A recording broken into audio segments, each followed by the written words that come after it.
अस्सलाम वालेकुम, कैसे हैं आप सब? ठीक होंगे इंशाल्लाह और अल्हम्दुलिल्लाह हम सब भी ठीक हैं। आए मैं बताती हूँ ये ढेरों ढेर कैसे चीजें बनती हैं। तो इधर मैंने ऑयल गर्म करने के लिए रख दिया। जब तक मैंने उधर से रोटी बढ़ा लेनी है, इधर ऑयल भी गर्म हो गया। रोटी मेरी बढ़ चुकी है, इसमें मैंने सीधी सीधी लाइन में कट लगा लिए। तो ये मैंने डो किस चीज की बनाई है ये भी मैं आपको बताती हूँ। ये मैंने डो बनाई है मैदे की और इसमें मैंने डाला है नमक और अजवैन। जैसे हम नॉर्मल आटा गूंथते हैं तो उससे हमने इसको थोड़ा सा सख्त रखना है। ये मैंने दिखाना थोड़ा सा मुझे वो हो रहा था कि मेरी वीडियोस लंबी हो जाएंगी। तो रमजान आपको पता है माशाल्लाह से स्टार्ट हो गया है। तो ये मैंने आज रमजान के दूसरे रोजे में ये बनाई है, क्योंकि मैंने पहले 2 से 3 दिन की बनाई थी तो वो तो बस ट्राई में निकल गई। तो इसको मैंने कहा चले मैं बना के थोड़ा सा ज़्यादा रखती हूँ। तो ये वाले मैंने नमक पारे बनाए हैं। तो उसके लिए मैंने एक डो बनाई। डो के बनाने के बाद मैंने रोटी बढ़ा ली। रोटी बढ़ा के अब मैं इसी शेप में इसको कट दे रही हूँ कि सेम नमक पारे की ही शेप आ जाए। सेम यही इसी तरीके से कट लगाइएगा। इंशाल्लाह आपसे नमक पारे बहुत अच्छे बनके रेडी होंगे। इंशाल्लाह नेक्स्ट वीडियो में मैं इसकी डो बनाना आपके साथ ज़रूर शेयर करूँगी।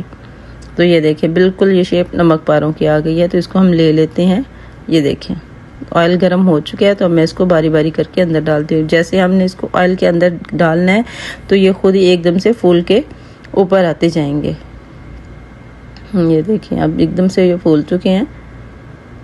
ये बहुत टेस्टी बनते हैं। ये रमज़ान में बहुत मज़ा करते हैं। जब इफ्तारी कर लो उसके बाद आप चाय बना के पी रहे हो और ये नमक पारे साथ हो तो मैं कहती हूँ मज़ा ही आ जाता है। ज़रूर बनाइएगा, ट्राई कीजिएगा कि आपसे किस तरह के ये बने। और अल्हम्दुलिल्लाह ये देखें ये अब कलर इनका बहुत अच्छे से चेंज हो रहा है और माशाल्लाह कितना खूबसूरत कलर इसका निकल के आ रहा है। तो ये अब पकना स्टार्ट हो गए। ये अच्छे से इसका कलर चेंज हो जाता है तो मैं इसको निकाल लूँगी। तो ये रमज़ान के दूसरे रोज़े में मैं क्यों बना रही हूँ, क्योंकि मैंने पहले बनाए थे कम तो वो अल्हम्दुलिल्लाह हो गए हैं कंप्लीट। वो हमने खा के फिनिश कर लिए। तो ये मैंने कहा कि मैं फिर से बना लूँ। ये नमक पारे मैंने पहले नहीं बनाए थे। पहले वाली रेसिपी में मैंने बनाए थे दही बल्लों के लिए मैंने भलियाँ बनाई थी और भड़े बनाए थे। तो वो भी अल्हम्दुलिल्लाह बहुत अच्छे बने थे, वो भी कंप्लीट हो गए। अब मैंने कहा चले नमक पारे भी साथ में बनाते हैं और अफ्तारी के बाद इसको चाय के साथ एंजॉय करते हैं। ज़रूर बनाइएगा फिर मुझे बताइएगा।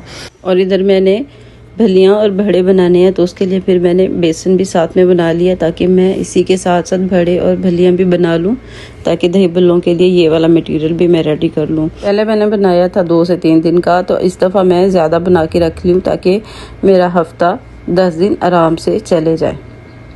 तो ये देखिए इसी तरीके से आप बड़े बना लें। आप इसको चम्मच से भी बना सकते हैं, हाथों से भी शेप दे सकते हैं, जैसे आपका दिल करे। जो आपको शेप अच्छी लग रही हो आप वो बना के इसको रेडी कर सकते हैं। ये बहुत इजी है, बहुत इजी है। तो इसकी डो किस तरह बनाई है, इसमें मैंने थोड़ी सी अजवाइन डाली है, थोड़ा सा नमक डाला है और इसको मैंने बेसन को मिक्सर अच्छे से करके बना लिया है। ये देखिए अब ये 3 पहले बन गए थे तो मैंने उसको निकाल दी, जो मैंने पहले ट्राई करने के लिए डाले थे। उसके बाद अब मैं बना लूँगी भलियाँ। भड़े मैंने बना के कंप्लीट करके निकाल लिए। ये देखिए जैसे ऑयल में जाते हैं ऑयल गर्म होता है। ऑयल को एकदम से हाई गर्म नहीं रखना, इसको नॉर्मल मीडियम रखना है, इसको ज़्यादा नहीं गर्म रखना। तो ये अच्छे से बन जाएंगी। ये पहले मैंने हाफ़ फ्राई करके सारे निकालते जाना है।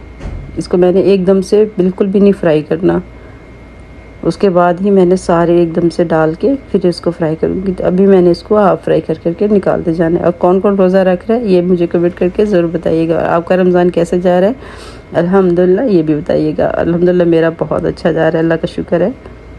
ये देखिए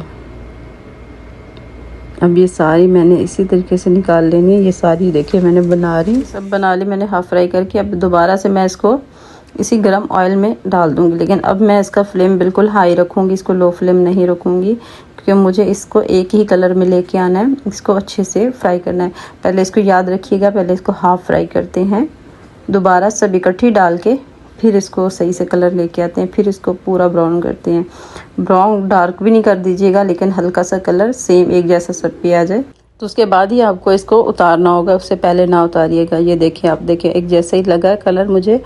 तो अब मैं इसको निकालना स्टार्ट कर दूंगी। और भड़े भी मैंने साथ में बना के रखे हुए हैं। ये मुझे हफ्ता 10 दिन के लिए बहुत है, क्योंकि ये मैंने इतनी बनाई है कि मेरा आराम से हफ्ता 10 दिन चल सकती है। अगर आप भी चाहती हैं कि आप अपने हाथों से अपने बच्चों को खिलाएं तो मेरी सेम रेसिपी फॉलो कीजिएगा। इंशाल्लाह आपसे दही बल्ले की भलियाँ भी और भड़े भी बहुत अच्छी और परफेक्ट जाके बनेंगे। और ये मुझे हफ्ता 10 दिन के लिए बहुत है। अगर आप भी चाहती हैं कि आपके किचन में भी इसी तरह की चीज़ें बने तो आप मेरी रेसिपी सेम फॉलो कीजिएगा। इंशाल्लाह आपके भलियाँ भले और नमक पारे सब इजीली बहुत अच्छे परफेक्ट बनेंगे। पर रेसिपी सेम फॉलो कीजिए। ये देखिए मैंने सब बना के रेडी कर दिया।